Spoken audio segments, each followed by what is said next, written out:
Once, along the shores of a vast and restless ocean, there lived a man named Nyamu, whose name struck fear into the hearts of fishermen and traders alike. Nyamu had once been a pirate, the terror of the seas, with a heart as cold as the waters he sailed. But as years passed, the fire in his soul dimmed, and his sins began to weigh heavy on him. Seeking peace, Nyamu cast away his sword and settled in a small fishing village, hoping the whispers of the waves might drown the cries of his victims. Nyamu's life in the village was simple. He fished by day and told no stories by night. He was the stranger who kept to himself, the man with a past no one dared to ask about. But the sea never forgets its own, and neither does guilt.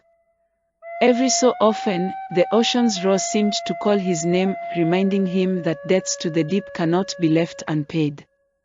One day, as the golden sun kissed the horizon, Nyamu set out to sea, his fishing boat cutting through the waves like a lone eagle in the sky. The wind carried whispers, eerie and haunting, but Nyamu ignored them. He cast his nets and waited. But the waters were unusually still, as though the ocean itself was holding its breath. Suddenly, the sky darkened. The sun, once warm and comforting, disappeared behind thick, menacing clouds. A mighty storm rolled in, swift as an ambush, with waves rising like mountains. Nyamu's small boat was no match for the fury of the sea. It tossed and turned, and with a deafening crash, the boat shattered like a clay pot dropped from great heights. Nyamu clung to a piece of driftwood, his strength fading as the sea dragged him farther from shore. As the storm raged, Nyamu felt himself sinking. His body grew cold, and his vision blurred. But just as he thought the sea would claim him, a voice echoed from the depths, deep, ancient, and powerful. "Nyamu, child of the waters, do you remember me?" He opened his eyes, and before him stood a figure made of shimmering water, her form both human and unearthly. Her eyes gleamed like pearls, and her presence was as vast and eternal as the ocean itself. She was Mama Maji, the spirit of the sea, the keeper of all its secrets. "Mama Maji," Nyamu whispered, his voice trembling like a reed in the wind. "I beg for your mercy." The sea spirit laughed, a sound that rolled like thunder yet carried the melody of distant waves. "Mercy? Did you show mercy to the sailors you plundered? To the families you left to mourn?" "No, Nyamu, the sea does not forget." Nyamu bowed his head, shame-heavy as an anchor. "I have left that life behind, Mama Maji. I seek only to live in peace." "Peace," the spirit said, her voice softening. "Peace is earned, not stolen like the treasures you once sought. If you truly wish to redeem yourself, I will give you a task. But beware, Nyamu, the path to forgiveness is not an easy one." The waters around him calmed, and Mama Maji extended her hand. "Return to the shore. Build a boat and sail to the Isle of Shadows. There, you will face the spirits of those you wronged. Only by seeking their forgiveness will you find peace." With that, Nyamu awoke, washed ashore like a piece of driftwood. The villagers found him and carried him back to his hut. When he regained his strength, he set to work. He carved a boat with his own hands, using wood from the tallest trees, and named it Nyamu, Blade of Hope. The villagers watched in silence, their curiosity sharp, but they did not question him. Some whispered that Nyamu was a cursed man, and perhaps they were right.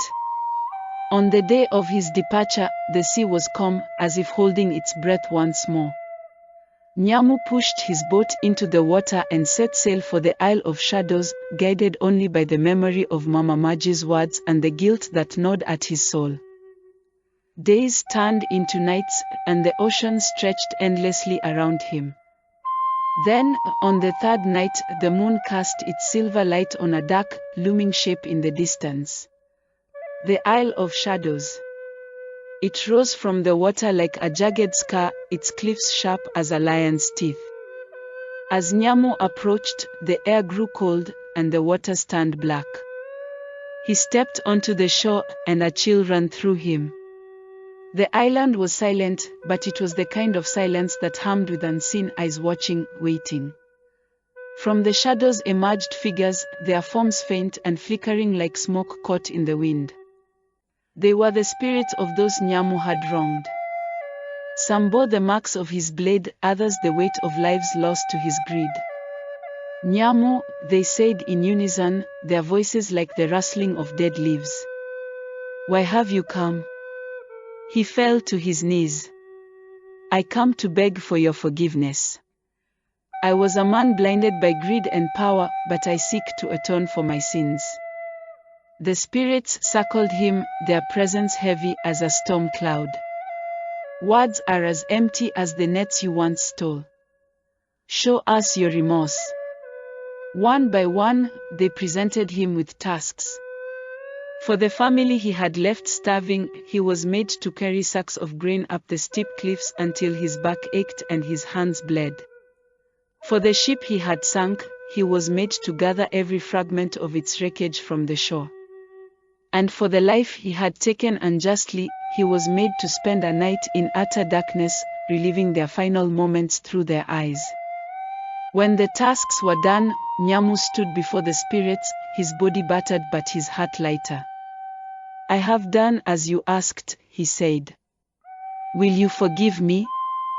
The spirits were silent for a moment, then one stepped forward, a young boy whose father Nyamu had slain. Forgiveness is not ours to give, Nyamu. It is yours to earn. But your deeds here show that your heart has begun to change.